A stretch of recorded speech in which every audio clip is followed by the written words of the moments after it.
जय हिंद। देखिए, अभी हाल में केंद्र सरकार ने जो अध्यादेश को मंजूरी लाने के लिए संसद में जो कृषि से संबंधित 3 संशोधन विधेयक रखे हैं, उसको लेकर कई विपक्षी पार्टी तथा हरियाणा और पंजाब के किसान खासे थोड़े नाराज दिखाई दे रहे हैं और उन्होंने बहुत ज़्यादा प्रदर्शन भी किया। इसमें सरकार कह रही है कि ये विधेयक जो है वो एकदम गेम चेंजर है। आपको पता है सरकार ने लाया है तो गेम चेंजर ही होगा, और विपक्ष कह रहा है ये बर्बाद होगा। आपको पता है कि भैया विपक्ष में हो तो बर्बाद ही होगा। हमारे हिंदुस्तान में तो ये 1947 जब देश आज़ाद हुआ तभी से चलते आ रहा है कि हम जब सत्ता में हैं तो भैया हम जो करेंगे वो सही है, चाहे वो जीएसटी हो, चाहे वो एफडीआई हो, चाहे नोटबंदी हो। और अगर हम विपक्ष में हैं तो भाई कुछ भी होगा तो वो खराब ही होगा। लेकिन आपको समझना है भैया ये सही है या गलत है। हर चीज़ के कुछ अच्छाइयाँ और खराबियाँ होती हैं, तो इसमें भी देखते हैं क्या इस विधेयक में अच्छाइयाँ हैं और क्या खराबी है और क्या जोड़ के और अच्छा किया जा सकता है। तो इसमें 3 विधेयक हैं, हम तीनों को अलग अलग करके समझते हैं। पहला जो विधेयक का नाम है उसका नाम है एसेंशियल कमोडिटी अमेंडमेंट बिल 2020 है, क्योंकि 2020 में संशोधन हुआ है।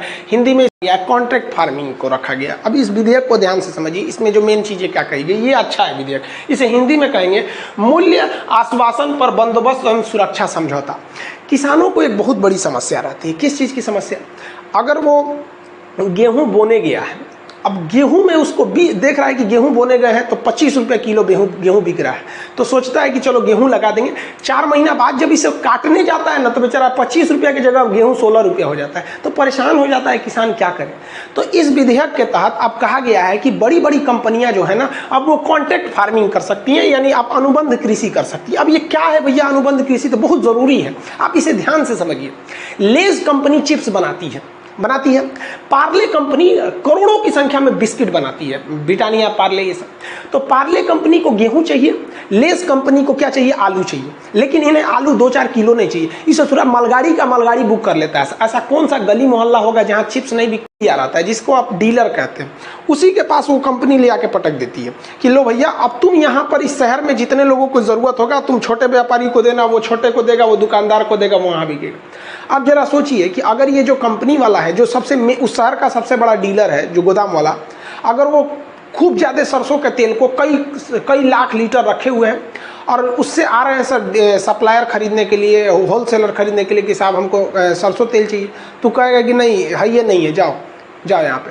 तो जो सरसों तेल आपको 120 रुपया लीटर मिलना चाहिए, अब वो तो धीरे धीरे रेट बढ़ेगा क्योंकि उसके पास है, लेकिन वो क्या कर रहा है? भंडारण करके रखा हुआ है, स्टोर करके रखा हुआ है, तो ये रेट बढ़ेगा। अब जैसे वो 120 से 200 रुपया पहुंचेगा, तुरंत वो कह देगा हाँ आ गया। अब वो उसको धीरे धीरे सप्लाई करेगा। अब इससे क्या होगा कि उसको जो बड़ा व्यापारी था उसको तो गोदाम में रख लिया, उससे फायदा हो गया। ये बहुत ज्यादा होता था। कब होता था? 1955 में। तो सरकार ने इसको एक कानून लाया कि अब आप भंडारण नहीं कर सकते।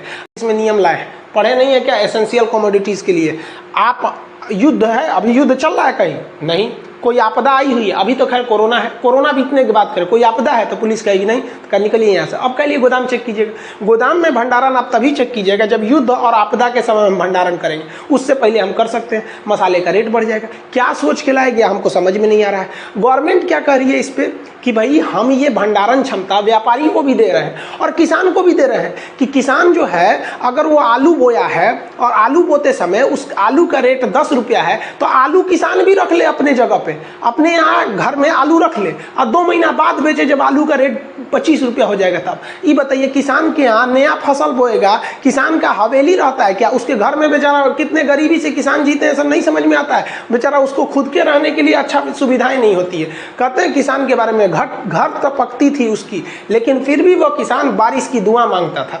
अजब हाल है भाई ग्रेजुएशन आप यूनिवर्सिटी से किए होंगे, किसी न किसी यूनिवर्सिटी से, समझ। तो ये जो सिस्टम था इसमें चेंज किया गया।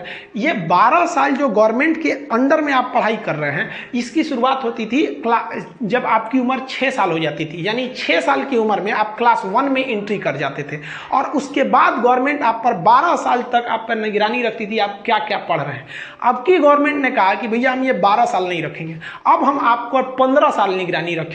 आप इसको जोड़िए 5 + 3 + 3 + 4, अब गवर्नमेंट आप पर 15 साल नजर रखने वाली है। तो आप कहेंगे क्या 12 के बाद भी 3 साल रखेगी किया? तो नहीं, ऐसा नहीं है। ये गवर्नमेंट शुरुआत से ही अब आप पे नजर रखेगी। और इसमें कहा गया है कि जो स्टडी की शुरुआत हो जाएगी, पढ़ाई की जो शुरुआत है वो 3 साल की उम्र से ही हो जाएगी। 3 साल का बचवा बहुत छोटा रहता है, उसी को स्कूल में डाल देना है।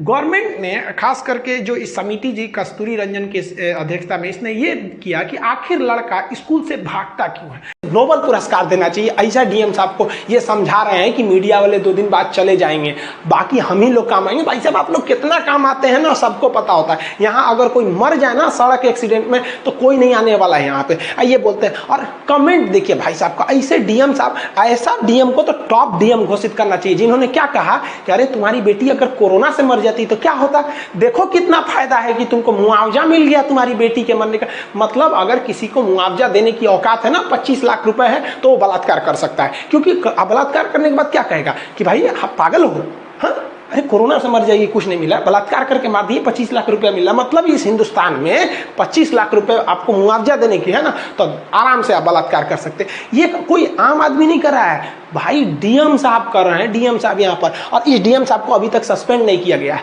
एसपी को सस्पेंड कर दिया गया। इनको नहीं सस्पेंड करना चाहिए, इनको भी एकदम परफेक्ट सस्पेंड करना चाहिए। और एसपी लॉबी जो आईपीएस की जो लॉबी है वो भी कह रही है, ताकि उनको समझ में आए, फिर एक सामूहिक जिम्मेदारी बने कि हाँ ये चीज है। और जो भी बलात्कारी है ना, इनके पूरे परिवार नाम का चौराहे पे एकदम पोस्टर लगवा दे ससुरा के, ये हैं फलाना के बेटा, इनके माता जी हैं जिन्होंने इतना संस्कार सिखाया, बाप ने इतना संस्कार सिखाया कि बेटा ने बलात्कार कर दिया। एकदम कैसे नेता सब उद्घाटन करता है तो शिलान्यास होता है, वैसे करा दो, ताकि उनका खानदान जब तक रहे तब तक याद किया जाए कि इसी खानदान का एक हरामी था जिसने किसी का बलात्कार किया था। और पुलिस वालों की भी जिम्मेदारी बनती है। आप देखिए एक आम आदमी फौजियों की कितनी इज्जत करता है। अगर हमारे गांव में फौज आती है ना, एकदम आदमी सेफ महसूस करता है, अरे हमारी फौज आई है, गले लगाने का मन करता है फौजियों को, दिल से आदमी सैल्यूट करता है फौजियों को। लेकिन अगर घर पे पुलिस आ जाती है, सब लोग अजीब बेइज्जती महसूस होने लगते हैं। अरे आपके ऑर्डर्स हैं, मानते हैं यहाँ पर, लेकिन इंसानियत भी तो रहती है यहाँ पर, क्योंकि जो आपका ऑर्डर दे रहा है वो भी तो आपका सीनियर ही है, वो भी तो पुलिस है। इसका मतलब कि आप न्याय और अन्याय में फर्क भूल जाएंगे।